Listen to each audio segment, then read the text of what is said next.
ফ্রাইডের ছোট্ট একটি video share করছি, আশা করছি আপনাদের কাছে ভালো লাগবে। তো সর্বপ্রথমে রান্না করেছিলাম একটু গরুর মাংস, আলু দিয়ে দেশি ছোট ছোট আলু যে হয় এগুলা দিয়ে একটু ঝোল ঝোল করেছিলাম, চিংড়ি মাছ ভুনা করেছিলাম আর করলা ভাজি করেছিলাম। করলা ভাজিটা একটু ভাজা ভাজা হলে খুব মজা লাগে খেতে।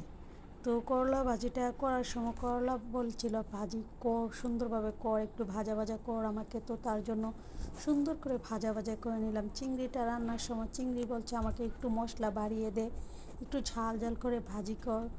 তো সেজন্যই রান্না করলাম। আর গরুর মাংস রান্না করার সময় বলছে একটু মশলা দিয়ে বাড়িয়ে, তাহলে রান্নাটা একটু অটোমেটিক অনেক মজা হয়ে যাবে। তো সুন্দর করে রান্না করেছিলাম। করলা ভাজিটা এত সুন্দর করে ভাজি করেছি, সাথে অনেকগুলো কাঁচামরিচ, পেঁয়াজ, শসা নিয়ে নিয়েছি। এক একজনের রান্নার ধরন এক এক রকম। তো আমার রান্নার ধরন একরকম, আরেকজনের রান্নার ধরন এরকম একরকম। যে যেভাবে পারে সেভাবে রান্না করে। একটু ঝরঝরে পোলাও রান্না করেছিলাম। তো রান্নাটাই অ্যাকচুয়ালি যার যার মন অনুযায়ী রান্না করা যায়। তো ছেলে মেয়ে একটু চিংড়ি মাছ ভুনাটা খেতে পছন্দ করে, তো ওদের পছন্দ তো গুরুত্ব দিতে হবেই, কারণ ওদের সব মা যেহেতু আমি।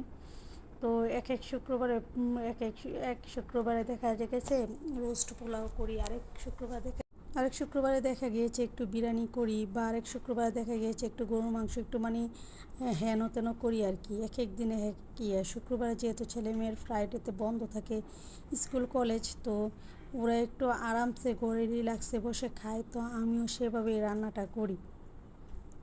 আর আমার রান্নার কথা নতুন করে বলার কিছু নেই, রান্না তো মোটামুটি মজাই হয়। তো সবাই বলে, আমি নিজে বলি না, আমি সবার কথাটাই বলছি আর কি। নিজের প্রশংসা নিজে করা ভালো না সেটা আমি জানি। আর কতটুক মজা হয় না হয় যারা খায় তারা বলতে পারবে, আমি তো আর বলতে পারবো না। তো সুন্দর করে সবগুলো আইটেম দিয়ে খেয়ে নিচ্ছিলাম। প্রথমে করলা ভাজিটা দিয়ে একদম কাঁচামরিচ দিয়ে দিয়ে বেশি করে নিয়ে ভেঙে ভেঙে খাচ্ছিলাম, খুব মজাই লাগছিল। তারপর খাচ্ছিলাম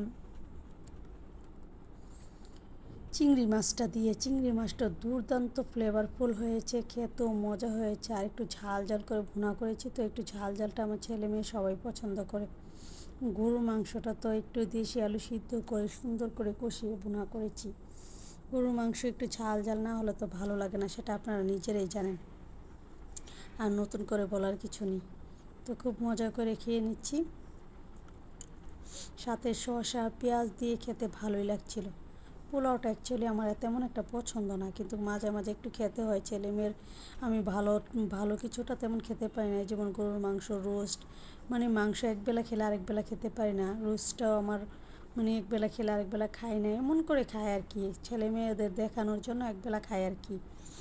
তো আমি সুন্দরভাবে খেয়ে নিচ্ছি, আমার খাবারটা শেষ করে নিচ্ছি।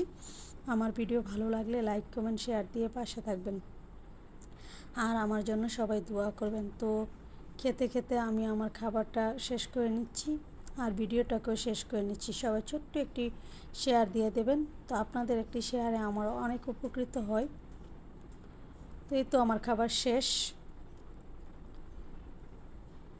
পর্যায়ে এসে শেষ করে নিলাম। আল্লাহ হাফেজ, আসসালামু আলাইকুম।